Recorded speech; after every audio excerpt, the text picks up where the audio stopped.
I think in all great ballet companies, there is extraordinary talent to be found in the underrepresented communities in a city. The arts is really a wonderful job, and people don't always see it as something that is obtainable for everybody, and it is. Houston Ballet has always been at the vanguard of inclusion, diversity, equity, and access. This scholarship is important because it's putting action behind our ideas and our ideals. Lauren Anderson, she has this way of making you feel accepted and able to be your best self. She's like my ballet fairy godmother. This scholarship is an extension of her magic. It's her being a fairy godmother to the next generation of students. To have this scholarship named after me means everything. I mean, I only trained at the Houston Ballet Academy. This place is home. This is where I've always felt safe. This is where I could really be me. This is where my dreams came true. This will give some young dancer an opportunity to reach further than they ever knew they could go. I had no idea that I would ever be good enough to be a principal dancer. If I'd written the story, I wouldn't have written it as well as it turned out. So I would hope that this would just open the door for that type of story to be written, bigger and better than the student could have ever imagined.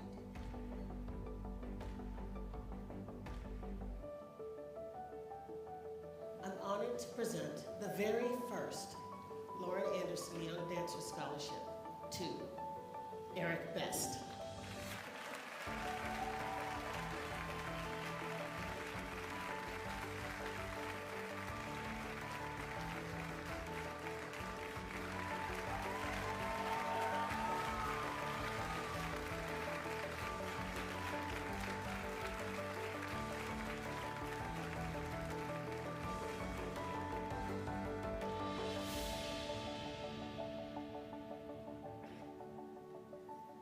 So those of you who were here a couple weeks ago know that that one always gets to me.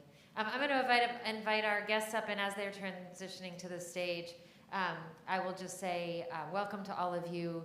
I know that those of you who know Lauren know how committed she is to this organization, and maybe even more so to the community.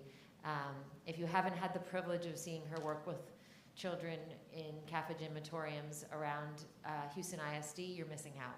And if you would like to see her do that, please let me know, and I would be happy to invite you. But we are here tonight to talk about Houston Ballet's next world premiere. My name is Jen Summers. I'm the director of the Houston Ballet Academy, and I am thrilled to be here tonight to talk about, I'm going to try it, Floreciente. Pretty good. Okay. Before we get started, just a reminder to turn off your phones and that sort of thing. And if you need to leave during the program, there's doors right behind you on both sides of the seating. And before we get started in our conversation, I'm going to introduce our panelists. And I guess I'll put my first slide up too. There we go. Melody Mennite is the Melza M. Bar Principal Dancer. She joined the company from Houston Ballet Academy in 2001. Was promoted to soloist in 2005 and to principal dancer in 2008. She has choreographed works on the Academy and 2 previous works for the company. In collaboration with Oliver Halkowicz and Connor Walsh, she created What We Keep for the 2017-18 season. Her other ballet is Oh There You Are, created in 2018 for the Margaret Alcock Williams Jubilee of Dance in 2018. This is her first one-act commission for Houston Ballet, and we can't wait to see what she has in store for us. So welcome to Melody.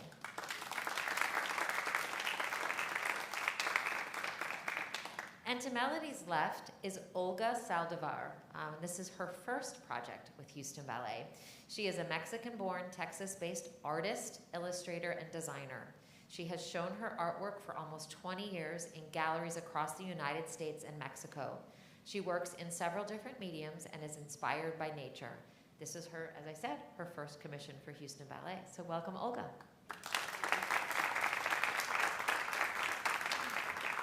So let's dive in and start with Floreciente, the title. What does it mean, and how does that support the themes of your ballet? So, correct me if I'm wrong. Floreciente is to bloom. It means blooming. It also means flourishing or thriving.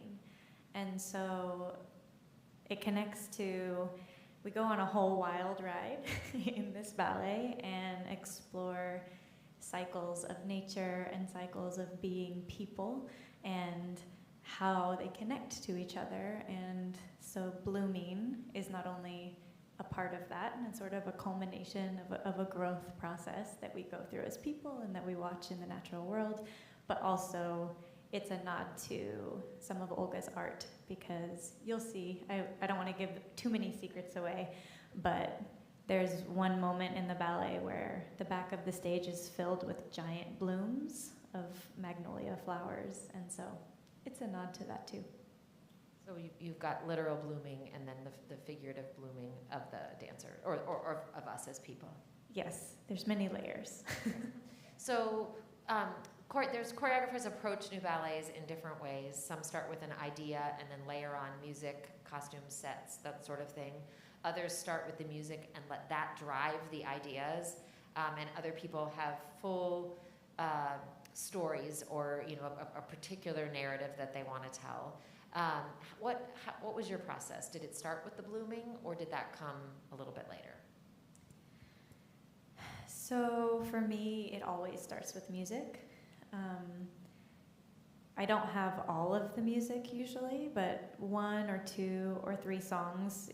I know you'll get to this question, so I don't want to spoil your question. You can. We don't have to go in order. But I use multiple composers often in my pieces, so it's like a bit of a collage. And so I started with a couple of songs that really spoke to me and moved me emotionally. And what happens for me often when I want to choreograph to something is that I will kind of sense, I do go next to the narrative, to the story or the visual or the content of the humanness in it, if that makes sense, like what that makes me feel, what that makes me think of. And so that always starts the process for me pretty much every time. So which pieces of music were the gems for you? So there's a song by Max Richter called Sunlight. And when you see the full ballet, it's the 7th movement. There's 8 movements. There's also 8 men and 8 women. If you didn't know, I'm like kind of nerdy about numbers. And so the 7th movement is a potida, and I have been listening to that piece of music for years and years and years and have my own emotional tie to it and connection. And honestly, I never thought I would choreograph to it. I just knew it was very meaningful for me. And after the pandemic, I thought, why not? Is that where you started choreographically as well? Did you? I did sort of build the piece around this. What's interesting about it is that there's nothing else like it in the piece, so I don't think that you would necessarily know that. It's very, very different from the other songs, but it was the first one that I knew that I needed to keep in there. So you started with that piece, and then did the blooming idea or that growth cycle of humanity come from that piece? So no. This is going to get complicated, so we're just going to settle in for a second. Because this commission was asked of me 3 years ago. And so we've come full circle into a whole new idea now, but this ballet has been in my head for over 3 years because it was supposed to premiere at the end of 2020. And so I was working on it for a year before that in my head. So the way that the cycles came in was in that idea, I had this awful piece of music that you all are so lucky I didn't end up using. It was challenging, we like to say. And it was a really rough piece of music, and it reminded me of these cycles that we go through as a species and in our world, where we get to these really tough places and get stuck and don't know how to move through them. And then and it just keeps like cycling. And so that's where that idea came from. And so after the pandemic, when they said, okay, now we're gonna do your piece, I just thought I couldn't impose that onto anyone after what we've been through. And so I found a similar way to tell this story with more humor and more levity and more beauty, honestly. So I'm glad that it changed, but that's where the idea of cycles and blooming came from. So then when did Olga come into this process? Yes. How long ago did I reach out to you? I'm trying to remember. It was before. It was in the original commissioning, so it was years ago. But even before we met, you reached out to me because I think she saw one of my pieces. She saw one of my pieces. It was displayed somewhere, and she took a picture of it. You couldn't buy it, but you took a picture of it and you printed, something like that. And then later on, you went I don't even know if this is. I know. I told her this right story. whole overwhelming fangirl story when I met her, and she was like, "Hi." Yeah, I'd seen Olga's work a long time ago, over 10 years ago, and she had a series of women who were half of a lion and then half of I do a lot of portraits. So. Yes, she does. Yeah.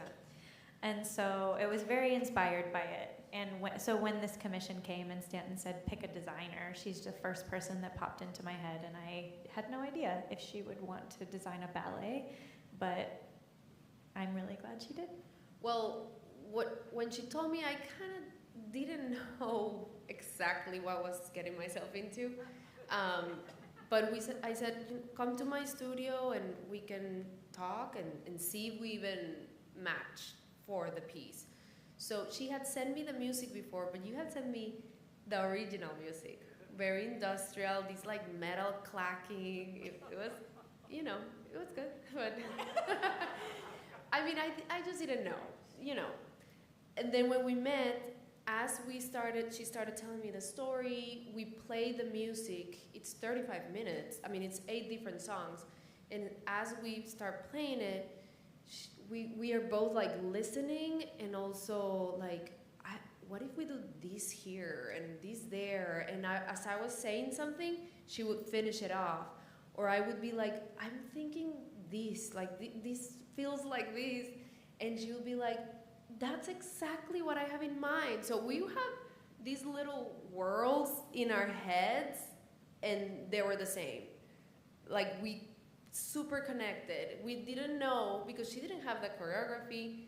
I didn't know nothing, but I knew we both had the same, inspiration. So that's when we were like, okay, yeah, let's do it. So, Olga, what's your experience with performance dance and other performing arts? I'm not very familiar. I've been creative. I had different mediums since I was little. I started studying fashion design, so I am familiar with clothing, but not, nothing like performing. So this was very new. But I'm very passionate about, about things, about nature. So when I connect with something, I go all in. So that's why with the music, when everything went along and I presented my designs, like to the lighting and to everybody, the first thing I said, like, did you guys listen to the music? And nobody, like, they had it. Yeah. And I'm like, oh, I feel like you won't get it if you don't listen to the music. Like, that's where... So we're going to play 35 minutes of music for you now, and we're going to... No, you'll have to go so that you'll be like, oh, yeah, I get it. Yeah. It's interesting because your creative process started with this kernel of music. And you and I were chatting before the talk, and now what you're saying here is that for you, the music also drove your Yeah. contribution, which is really interesting. My husband would see me, like, when I had, like, okay, I have to have the designs by these preliminary designs by this date. I would be outside just listening to the music and just like browsing Pinterest, but that's, I mean, I was so immersed in the music, and he's like, "Are you working?" And I'm like, "I'm working, like, I promise." And it would be days, and he's like, "I feel like you're not doing anything," but I am, like, that's, and I mean, yeah, that's my process, but I have to imagine it in my head. So the music sank in into a Yes. form, yeah. Yeah. So there are 8 pieces of music. You told us about the first one. Then how? Let's take that next step. So you thought you wanted to have a pas de deux there. Olga's folded into the process. Nature is somewhat happening. So what made you select the other pieces of music? Because you've got 2 other composers, correct? I said that earlier, and that's wrong. It's just 2 composers. I think What We Keep had 3, and so I jumped back in my brain for a second. It's Max Richter. No, you're right, it's 3. Max Richter, Ezio Bosso, and Renee Aubry. So there are 3. What made me choose all of them? Yeah, I mean, a lot of times ballets are a composer, even if it's a non-narrative work. And so was it important to you to find composers? I know one of the 3 composers pretty well. Is it important for you to find ones that complement each other, or is it sort of like, nope, each? I think that's a really hard question to answer, Jen. But I think for me, once I have 1 or 2 pieces of music, what I'm doing is trying to find a journey and trying to find an arc. And I know enough about what I want in a choreographic process to know that I'm gonna need rhythm. I'm gonna need it to escalate. I'm gonna need it to take you down here. Like I said, I really wanna take you on a ride. And so I'm looking for pieces of music that suit that create a through line, but that also do it in an emotional content way. And so it is sort of like narrative for me, but it's not necessarily like I've got a script and I can tell it to you right now. It's like a song story. You were doing, it's been a while since my child was in an ELA class where they talked plot diagram, but that's kind of the vibe you were giving me just now, which leads to my next question, which is, it doesn't have an A to B to C story, correct? But you wouldn't call it fully abstract either, this ballet, would you? No. No, it's very interesting to me what people pick up on in my ballets, because I definitely it's heavy with meaning. I wouldn't say story as much as meaning. There's meaning to a lot of it. And I think that you'll see visual representations of a concept that hopefully resonates with everyone, sort of like archetypes, how they say, like, oh, everybody can relate to that in some way. But people will come up to me and tell me a whole story that's very elaborate about what they saw in my ballet, and that's the funnest. So please email those to me. But it does. It has a lot of meaning for me, but I'm not necessarily trying to make the audience understand every minute detail of it. I just want them to feel. So the answer is yes and no. It is not totally abstract, but it has meaning, but it also doesn't have a synopsis that you can read. And the music is also very emotional, I feel. So you can be feeling it and thinking about something while somebody else is thinking about something else, but still same mood. What I'll say too, to not be so, leaving you in the dark, is that the thing that I've said is that this is about cycles, right? We have cycles in our own lives of being, and you'll see this in the ballet, of being very, very young and very new. And even when you look at a human life, trying to figure out how to walk and what's that, and everything is new. So there's all this learning. And then we progress through and experience different things. We experience loss. We experience things that don't feel good. This whole span of a life. And simultaneously, this is happening in our bigger environment, and this is happening in that tree over there. And we're so much more connected than we remember in our modern world sometimes. And so this is really, if anything, it's an exploration of that. And that's why I think we all know that in us to some extent. We know it, and we'll come into it at different parts of our own cycle, yeah. So it depends on what we're feeling that day, probably, yeah. So in your 20-plus year career at Houston Ballet, you've danced pretty much everything, any kind of style that we could rattle off, you've done it. I wonder who has influenced you, would you say, in all of that time as a choreographer, both in terms of style, but also in the terms of the choreographic process? Because you've had a lot of ballets built on you, too. Yes. Influenced by everyone, honestly. But the two that stand out the most is Killian and Christopher Bruce. Those were highly impactful for me as a dancer coming into their processes and their movement. And I felt the most humbled and alive on stage to be dancing their works. There's something incredible to me about both of them.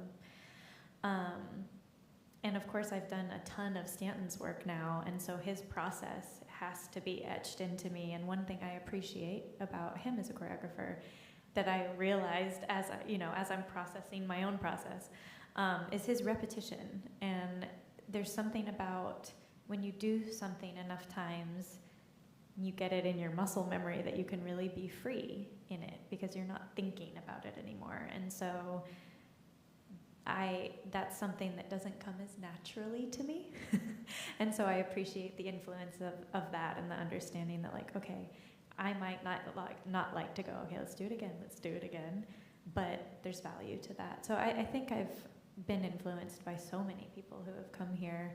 And then I would be remiss not to say Ben as well. Ben Stevenson is such an incredible storyteller and so inspiring to dancers when he is developing characters, and that's something that I like to do too in a smaller form in my pieces, is to let people go into their own little character and have that world. So a lot of people, but we'll end there. So, I mean, that's interesting because we are in the midst of doing a Christopher Bruce piece, which clearly has characters. Are there, I guess I want to know, are they distinct characters? So in the Christopher Bruce piece, there's a mother and a father and all these children. I mean, is it that specific, or is it more like a character that the dancer is bringing, or a personal character that the dancer's bringing? Yeah, so the way that this piece is built, I feel like we take you through little worlds. And so I would say in each world, in each song, you'll see some pretty specific characters, but then as we move into the next song and the next world, everybody kind of changes. And so it's very like a play almost in that way, where everyone's like, okay, now you take that hat and I'll take this thing. You're making me think of the word vignette. Vignette, yeah, it's very vignette-y. But there are, I think you'll see specific characterizations in each song, but the person doesn't hold that the whole ballet. Yeah. Okay, let's talk a little bit about how you generate movement. Some choreographers come with their notes and they've got 9 phrases of 8 and they set them on you. Others are more like, let's noodle around about, about Afghanistan for 15 minutes. And that comes into something. How do you, when you step into the studio, how do you generate movement? I do both. So I noodle around on my own, and then I have them noodle around too. I actually started doing a lot more generating of movement before I show up in the studio, because my favorite thing about choreographing is making movement together. I really like that. I like giving assignments and then sculpting and then trying it and being very collaborative. But I also like making movement on my own, and apparently I really like doing it in weird places. And so Houston has a new arboretum, or no, botanical garden, that's what it's called. And when it first opened up, I was dancing all around it on like an off day, and there was nobody there. There were a few people there, and they were like, which is funny that this piece is about our connection to nature, because apparently I like dancing outside. So I do come up with my own movement, but often I have to be in an interesting space to do it. Yeah. So you combination of set it on the dancers and make it work for them and have them bring themselves into it. Great.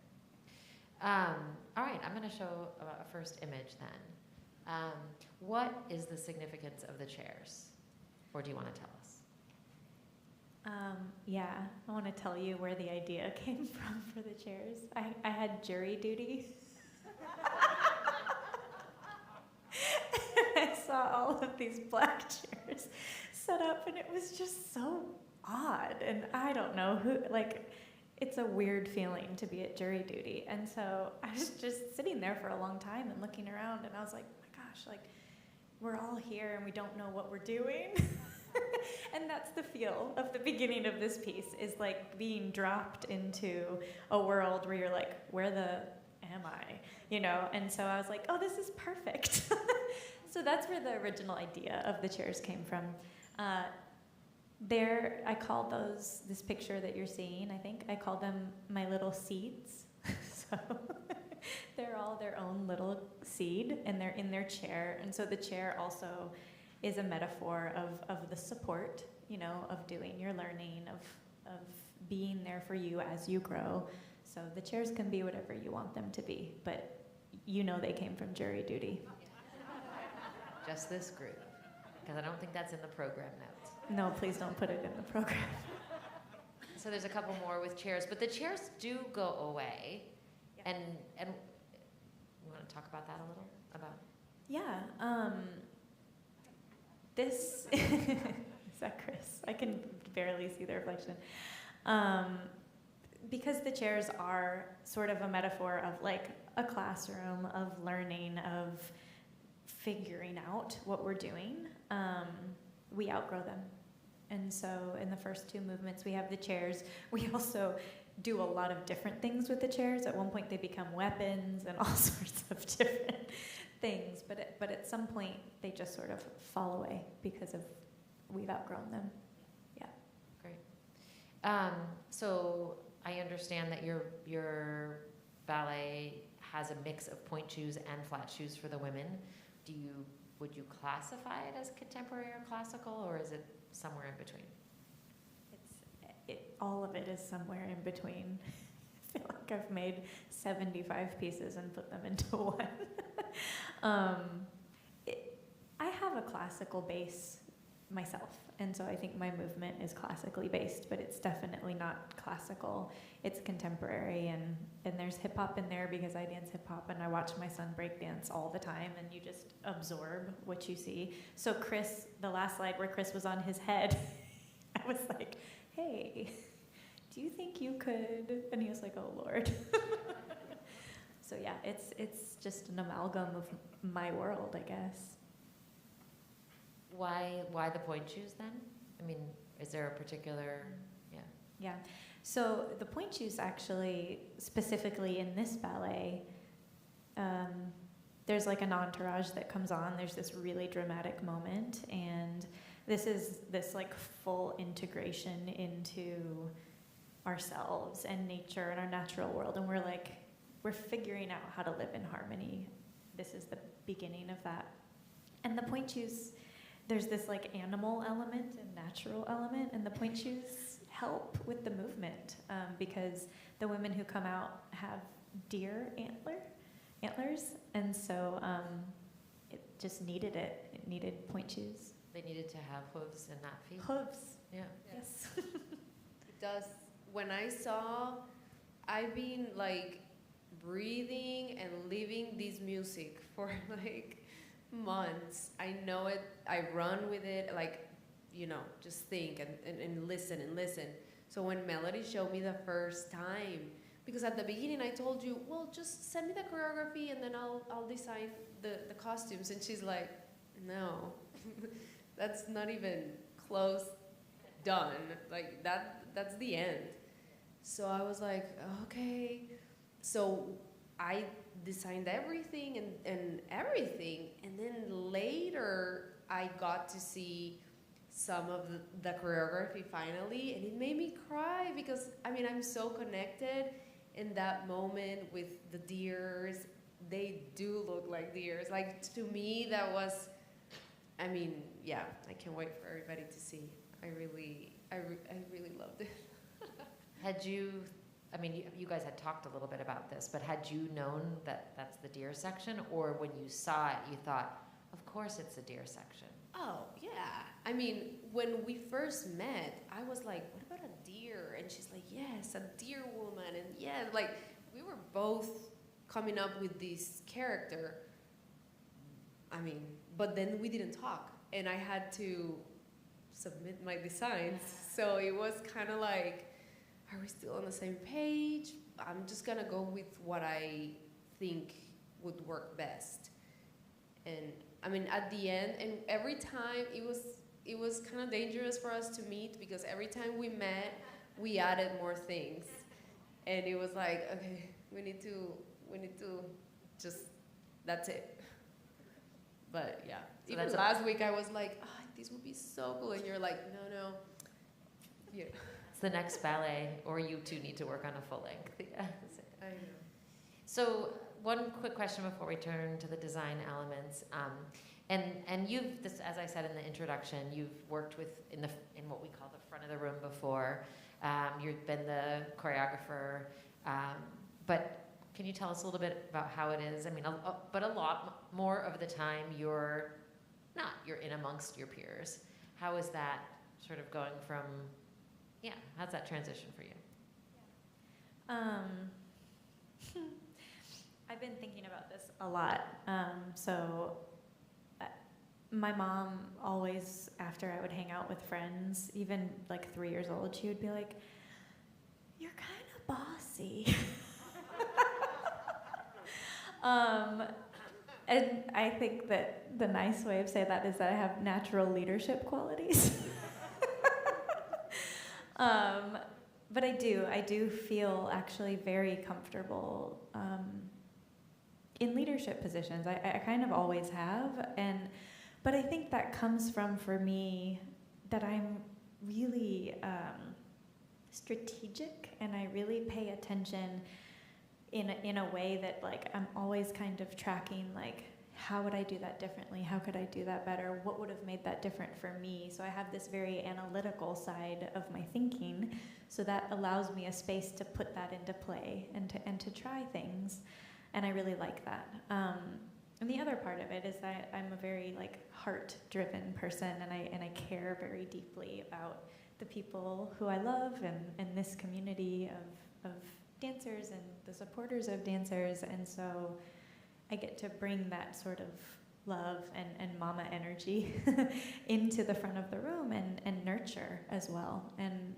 it makes me really, really happy. And I think this group of dancers is very special in the way that they have a really, really strong work ethic, and they have an openness. And yes, I know a lot of them very closely as well, which gives me insight into the little things that I know that they can do that maybe not everyone does. Yeah, I truly enjoy it. Did you audition, or did you audition people for the piece? I mean, it's a lot, it's a big cast, it's 16, but it's not the whole company. How did you pick? Yeah, I gave myself an easy out this time, so I had cast it, and then Connor's casting went up first because he actually started his piece in the fall, and I started mine during Nutcracker.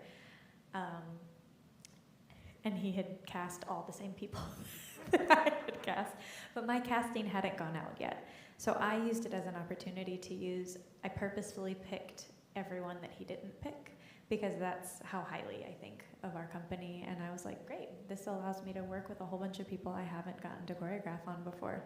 So there was some newness for me, getting to know people that I haven't just made a lot of stuff on. Yeah. Maybe a new challenge, right? Yeah. Okay. Olga, I'm going to switch slides and go to the painting of Magnolias. I know, right? You have to take a minute to take that in. Did you create work? And I know that we were only seeing part of the costumes here, and we're seeing this one image. But did you create work for this ballet, or did you take your existing work and adapt it? No, I definitely created work.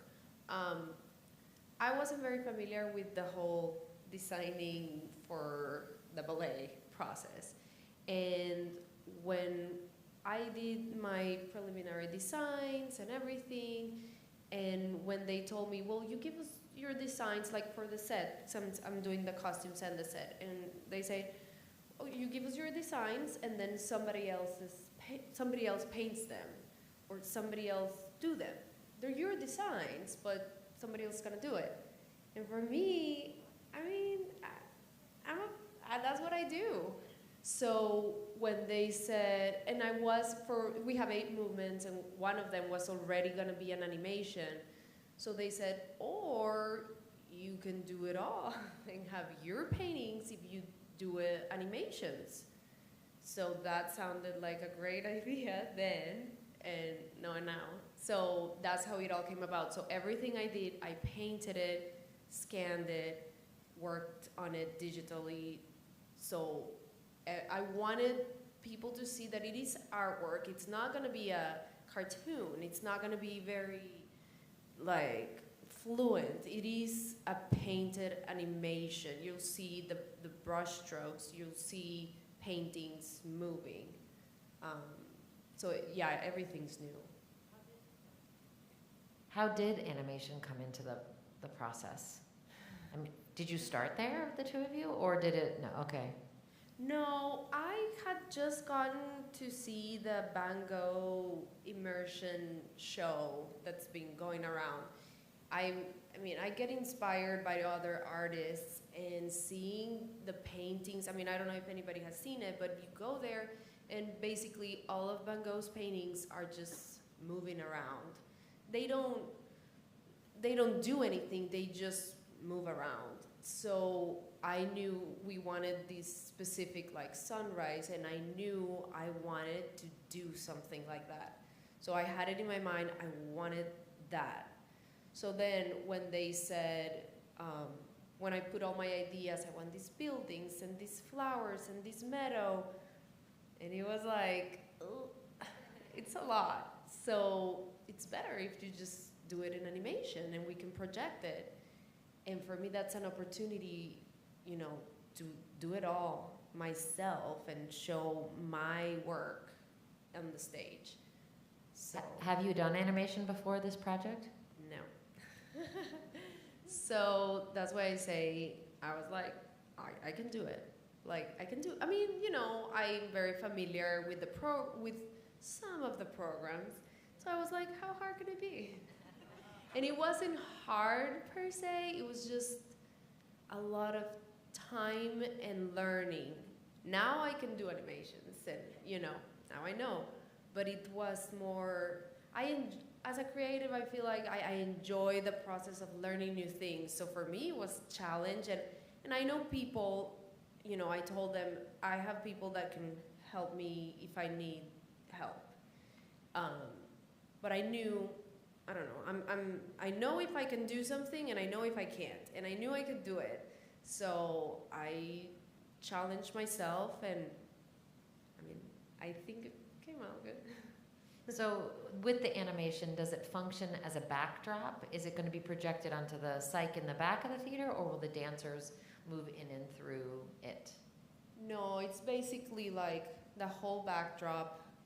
We have few elements that are in person, but most of the setting, it's backdrop animated. Yeah. Then how did the process of adding lights to it? Because surely the animation isn't enough to light the dance, but then, yeah. We don't know yet. Oh. Well, Because we don't. yeah, we don't. Because my first lighting call is tomorrow at 9:30 a.m. Oh, yay. You're going to be there, right? Yeah. So But- we'll let you know later. Yeah. I feel like, as far as we know, most of the story and everything, I did, for example, I don't know if I want to give this away, but there's a part that I was like, I want buildings and I want lights, because the music was like, like very, I wanted lights on and off and on and off, and they were looking at me like this, like, and they were like, if you do an animation, you can do that. You can do like explosions. So, and then I did, and then we did it. And I even have to alter, once we did the first animation, I did the first animation of that scene, and Melody was like, it's beautiful. It looks like the paintings are dancing, but let's tone it down, because I want the dance to be the dancing. So we toned it down. I was just going to ask that question, like, Yeah. ooh, there's a lot. Olga literally had choreographed a whole dance behind my dance with her painting. And at one point this guy was like, da-da-da-da-da-da-da-da, and I was like, no. I know.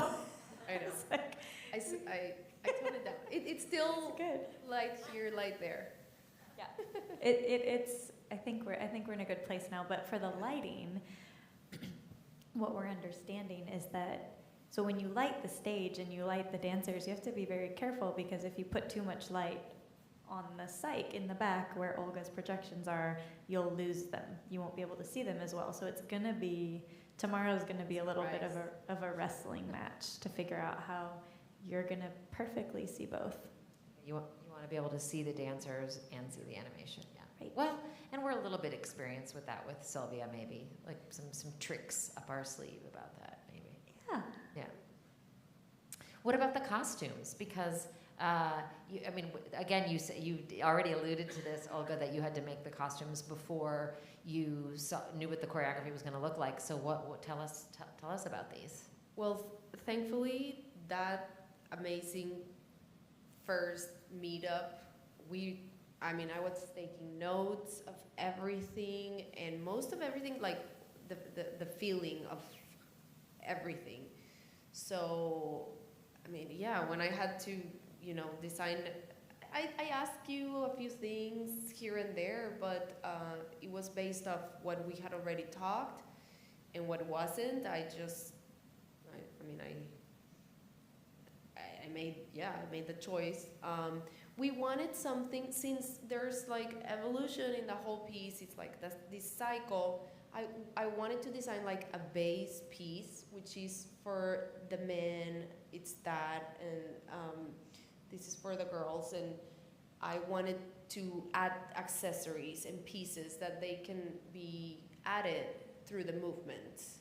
So this right now, it's the base, and I felt that really, the colors really went well with all the movements, with all the backdrops, and it kind of like... They're all the same, they're all this color? Yeah, okay. The base pieces, yes, but then there's stuff that they put through each movement, and also there's some parts with lighting that makes them look different, a little different, so they are definitely, this is the base, but most of the time they're gonna have some surprises. So antlers is one of them, we know. Yeah. It almost sounds to me when you're talking that the dancers and then these pieces are canvas in a way, and that as it goes through the ballet, you're going to be layering different textures and I painted. We use a lot of like organza in some of the pieces that are going to be added, and I got to, which has been my favorite part, got to go to the costume department and paint on the organzas, and I've been doing that for the last 2 weeks. So that is, yeah, for me it's so cool. I'm like in the ballet painting all the pieces that they're gonna be wearing, and I think it gives it that painting organic feeling that I wanted to show. I mean, it's more like art than just like the costume. So it's an interesting listening to both of you, because from all throughout this conversation, it's been an artistic journey for each of you, right? You're both inspired by the music. You have your base conversations, but you did sort of both go off and pursue the piece on your own in a way. So I wonder, do both of you feel like you know what you're getting into when you get across the street and all the pieces come together, or is it going to be kind of a surprise? I mean, I'm going to be surprised in a good way because I haven't seen it, all the costumes with the backdrop, with the dance. I haven't seen that. So I think it's going to be a good surprise, an emotional surprise. But I think we have been communicating here and there, just important things that, you know, Yeah. I think, yeah. I mean, for me, this is how it is with new creations and crunch time and doing 4 different reps all at the same time. Some of the costume pieces just got finished today, so I haven't seen any of them on anyone in real life. So for me, that's a total surprise of what it looks like in real life and what it looks like on stage. But I also think it'll be a good surprise. And I've seen Olga's drawings, and they're beautiful, so. And you have a sense of what it could possibly be. It's not like Cage and Cunningham where you're like, okay, go off and we'll put everything together later. No, we definitely know what's happening. Yeah. Yeah. Yeah. I don't know if that's everybody's process. I mean, I feel like every meeting at the beginning, that was my opening sentence. Like, I don't know how you normally do this because I'm not familiar with anything of the ballet. But I don't know. Our process really worked. I feel like it was good. I know that like Olga has allowed me to be super collaborative with her and let me have like a lot of input, even with like, well, that's not danceable, but what if we took it and put it here? And like, that's very kind. And I'm really glad she let me do that because I didn't have, I mean, I can design everything, but if Melody says, yeah, we can't do pirouettes in that or whatever, like, you know, it's not gonna work.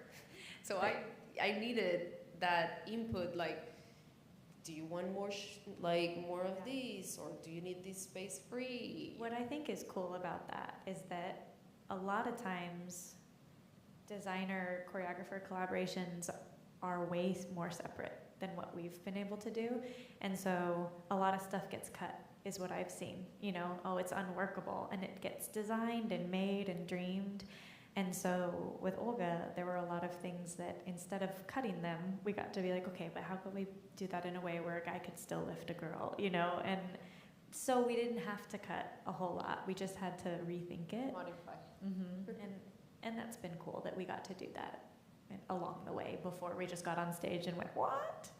There was one time last week that I was waiting on Melody to do these accessories, and she was here, so I'm like, come up here. I'm actually like about to put it together, so come help me.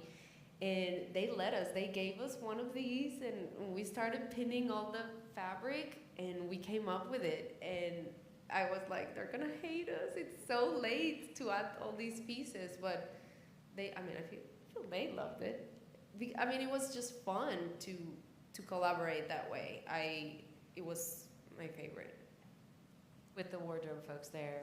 Yeah. Yeah, that's amazing. Yeah, that's great. All right, the time has come for your questions. I know what you really want is to see this new work, but anything we haven't covered that you want to know about the process, the product? Yes, Sharon.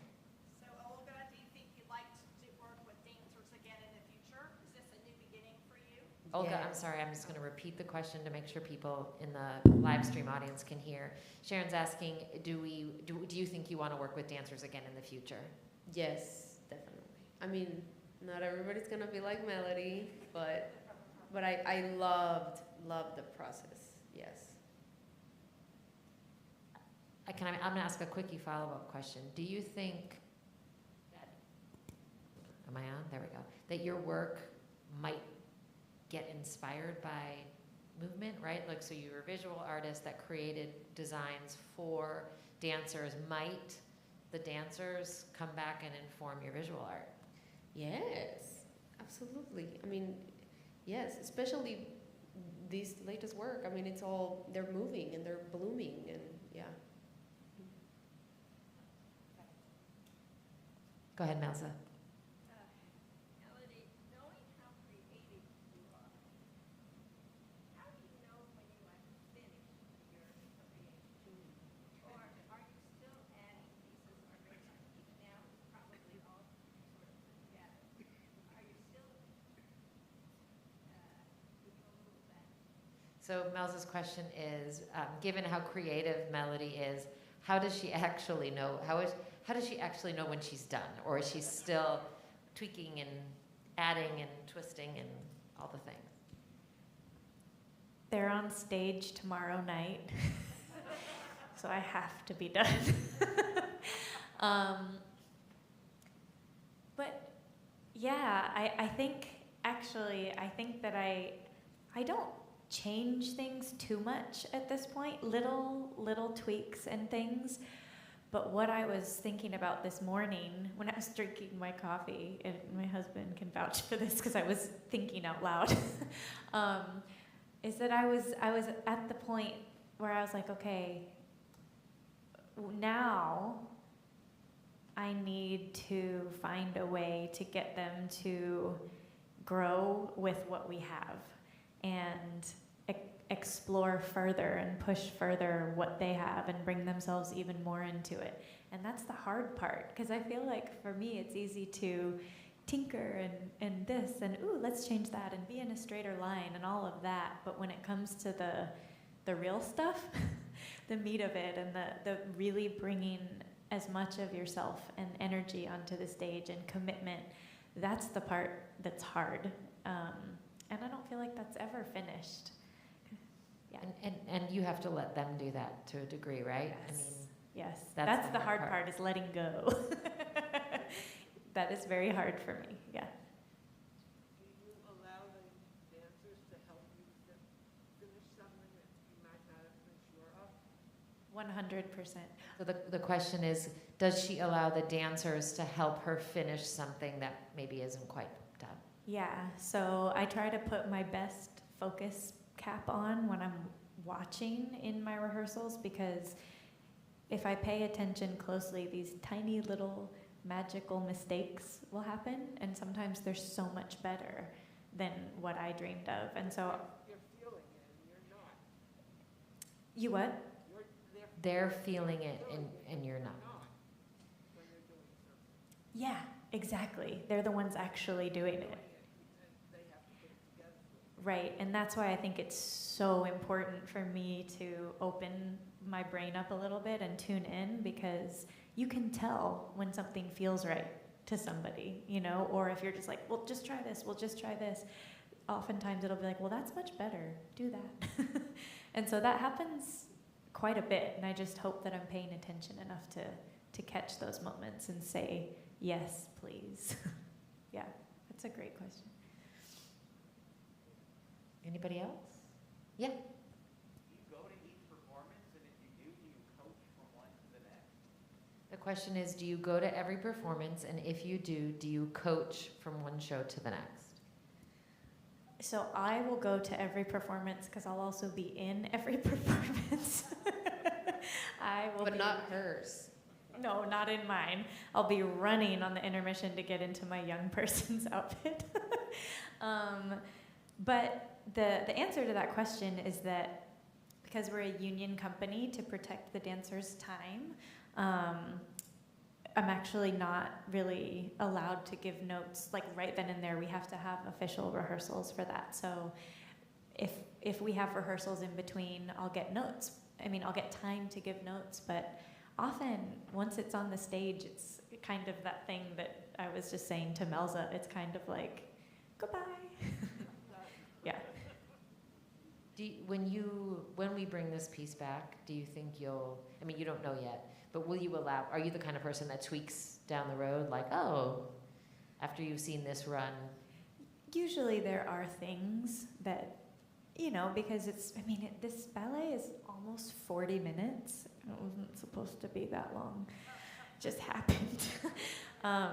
And so I'm sure that there will be things that once I get far away from it, I'll be like, oh, kind of like, you know, the thing I'm saying about watching and paying attention. I'll see things that I didn't see this time. Yeah. It's a big group of people, 16. Do you have 16 backups? Yes. The question is, there's 16 dancers. Do you have 16 second cast? Yes. I have a full second cast. I don't think I have anyone in the third column right now, but a full second cast. And that's actually part of my process too. I, right away from the beginning, try to swap out, even though I didn't have the opportunity to put a second cast on this show. I didn't get that option. I want to keep everyone involved, and I want everyone to be a part of the creation process, and they can't do that if they're just sitting on the side for hours and hours. So my second cast is they're pretty up with everything, and I feel pretty confident that they could slot on. The sad part is not getting to see them see it all the way through yet, but yes, I have a full second cast.